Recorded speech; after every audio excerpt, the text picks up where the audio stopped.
Hi, everybody. I'm James, and welcome back to Storytime with James. Make sure you like, subscribe, and leave me a comment if you like.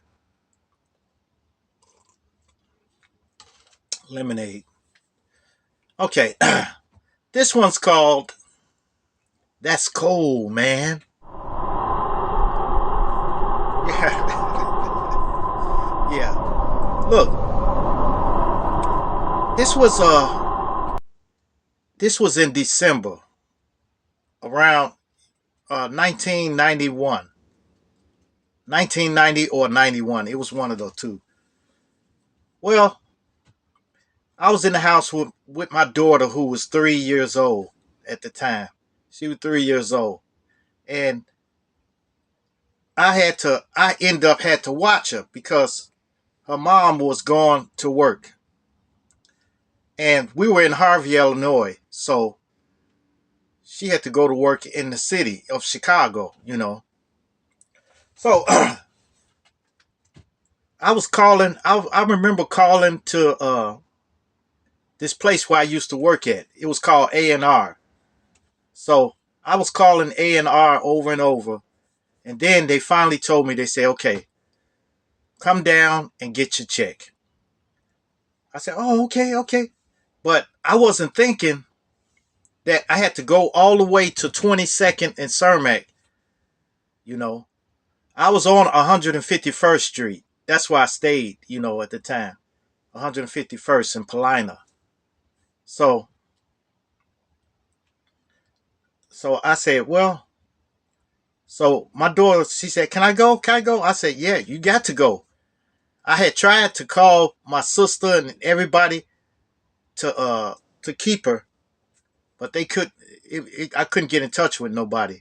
So I said I just take her with me. But then and my car wouldn't start, you know. So I went out to start the car and it wouldn't start. But so I said, well, just gotta catch a bus. I catch the bus and the train, to get there. So while I was getting ready to get us dressed, I looked out the front door, opened the front door, and boy, it was like 10 below 0, 10 below. So I'm like, well, I just dress. We just dress, for the occasion. So I got my daughter dressed, and I got dressed, and we set out to go to A&R, the office, to get my check, my paycheck. Matter of fact, it was my last check from there. So we set out. We went out, got on the bus. I think we got on the bus at Wood Street. So we got on Wood Street, took the bus down to 147th, and then we waited on the next bus.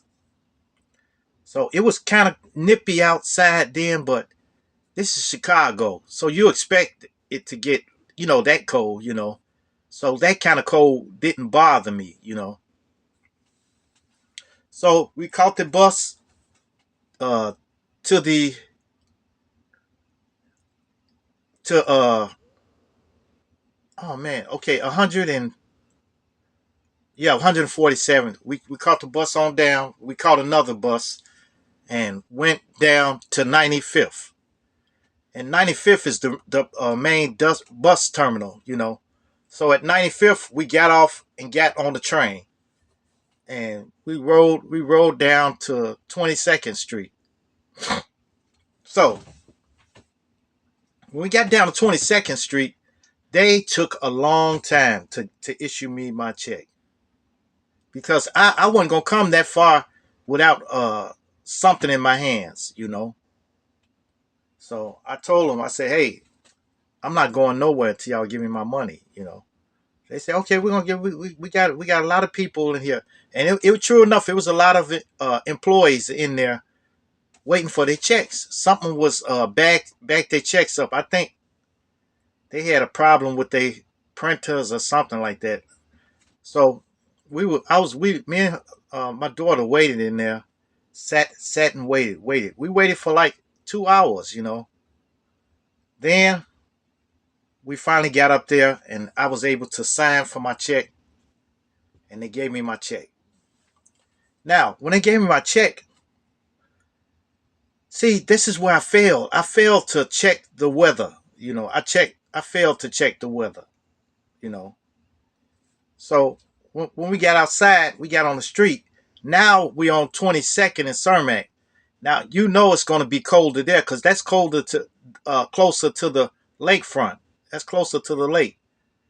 So man, I'm telling you, it had dipped to 40 below. Now it was freezing, and my daughter, you know, her face was kind of exposed. You know, she had a hood on, you know, like here, but her face was freezing. And man, I touched her face; it was frozen. You know, and she didn't complain about it. She didn't complain about it. So we got on the bus stop. We're sitting there on a bus bench, a bench that you sit on, and I stood her up on the bench, and I said, I was shivering myself. I was shivering, and she said, "Daddy, I'm cold." Man, that was terrible. That was terrible. So I opened my coat up and I put her inside. I had this big this long coat on. It comes down to my almost to my ankles, you know. It was a cashmere coat, you know. So I opened it up and I put her inside of it. And she got warm from my body, you know. And I buttoned the buttons up on the front and just closed her in there. And she went to sleep. She ended up going to sleep. So then I had to hold her up like this. And we standing there and I was so freezing. My ears were froze. I didn't even have earmuffs on. So we standing out there, standing out there, standing out there, standing out there. And then a bus finally came. We got on there. By then, everything was froze. My nose. If your nose would have ran a little bit, it would freeze. Any tears that came out your eyes, they froze where they were. So, man, it was terrible. So we got on the bus and rode. And I was sitting there and I can take her out the coat then. You know, I unbuttoned it and she was in there asleep. And I said, oh man. I said, man, I'll never do this again, you know. So then I ended up riding the bus and then I ended up dozing off. And we went past our stop. We was almost out in Country Club Hills. So it was terrible. Now it's got colder. It was now about 50 something below zero.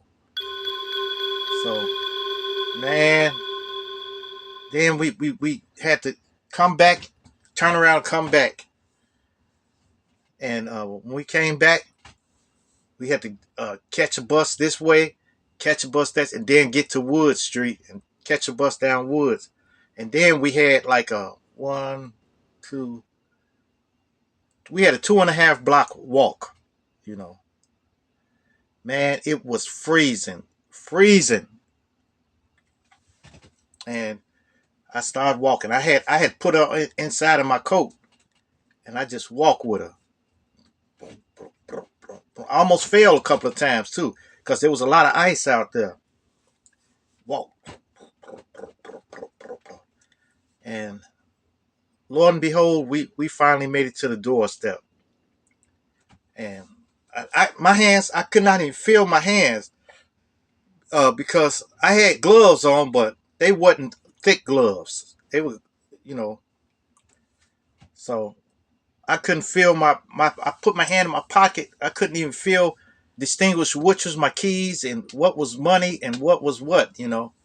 So I got the key out and put the key in the door, and I burst in there. Oh my goodness, man, that was terrible, man. That was a terrible day, a real terrible day.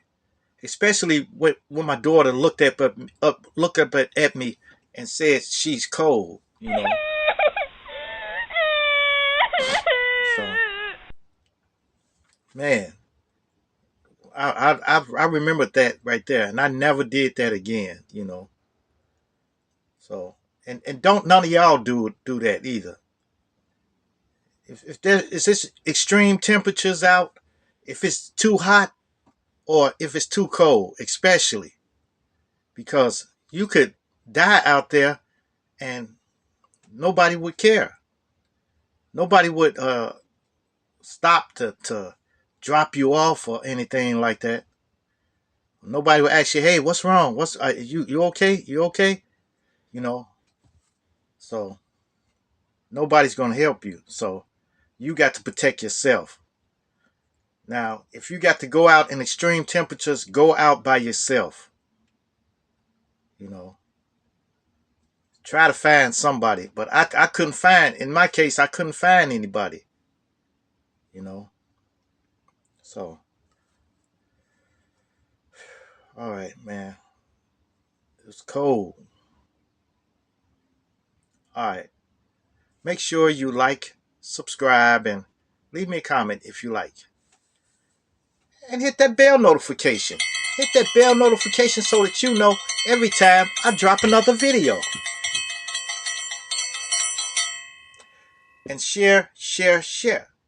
Share my videos with your family. Share my videos with your friends. Share them with your loved ones. And even share it with your enemies. Peace. Adios. Salamat.